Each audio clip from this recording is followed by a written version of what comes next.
She's never at home.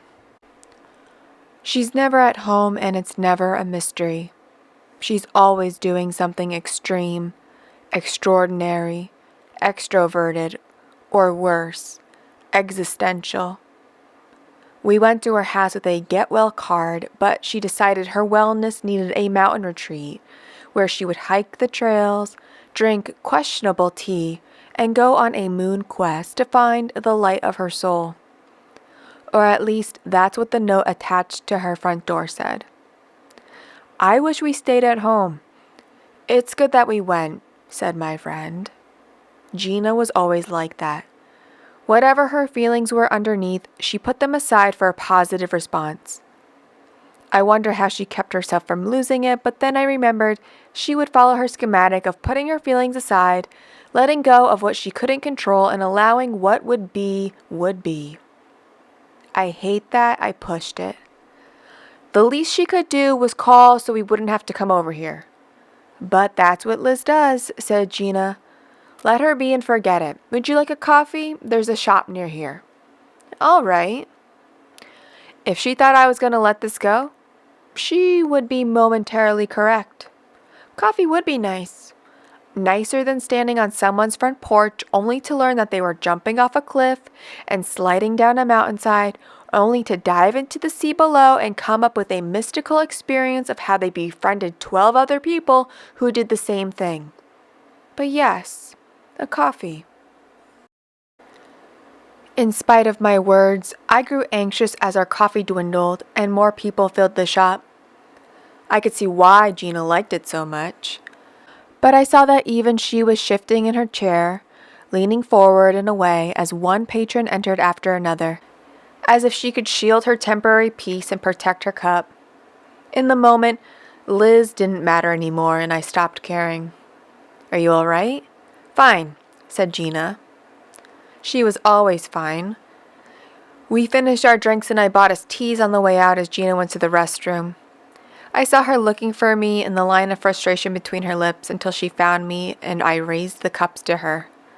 The tea bag strings fluttered from the lids and her smile grew amongst the busy shop, as if the other customers weren't there at all. We walked down the street and Gina spoke more than ever. About this, about that. Instead of passing through one topic and giving the positive response, I heard her vent the way a kettle whistles, slowly at first and then with a clashing arrival. I get so tired of her never being at home, said Gina. The tea is done. I can't do this anymore. Planning all my weekends over will she, won't she, when the answer is always, I'm out, I'm gone, you've missed me.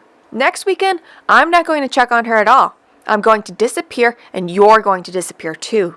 She threatened me with a thin finger, and we won't leave notes or tell anyone or even each other where we're going, and we're going to have a marvelous time, shrouded in mystery. We're not so different from Liz. We can have adventurous whims, too. I found myself agreeing. It sounded like fun. It made the next work week a breeze. Come Saturday, there was no word from Gina, and I didn't meet her to visit Liz's home. Instead, I did what I never do and got in my car and drove. I drove into one town and another and then a third until I was 4 towns away. I saw a coffee shop and I parked in the front of it and went inside. To my surprise, there was Liz behind the counter. She looked tired and sad, and when she saw me, she was as white as frothy milk. I must have looked the same. Liz never worked weekends. She didn't even work in a coffee shop. She was a yoga instructor and a Pilates instructor and a skydiving instructor, and she even found time to host a blood drive once a month. In the busy shop, time stood still, and the silence rang only to be interrupted by a bell where Gina entered through the side door, naturally parking in the proper spaces for customers. I could see that now through the windows allocating the outdoor tables. Gina looked shocked to see us both and then betrayed. I made the first move, getting in line. Gina did the same. I could feel her frown and the grinding of her thoughts as I waited my turn. Liz looked awful when I met her. I ordered a cup of coffee and said I would like to pay for the next order as well. Whatever they may want, I don't know, I've never met them before, I said. And Liz smiled, and I felt the tension relieving at my back. I paid and collected my coffee and took it to a seat at the counter, looking over the street. I heard the bell again and knew Gina took hers out to the outside table. And for an hour, all three of us were together and apart, and there was a comfort in that too. We never spoke about it. Neither Gina nor myself ever went to Liz's home again on the weekends, though I couldn't resist.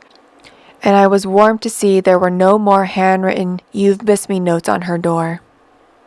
We did miss her, and I can't remember a more pleasurable way to spend a Saturday morning. The shop held a silence for us, a surrender and peace I cannot put to words. The facade fell away and a new one was put in place that was more real than anything we held or shared amongst each other before. She's never at home, but neither are we. And it's always a mystery how we end up as strangers in a coffee shop 4 towns away.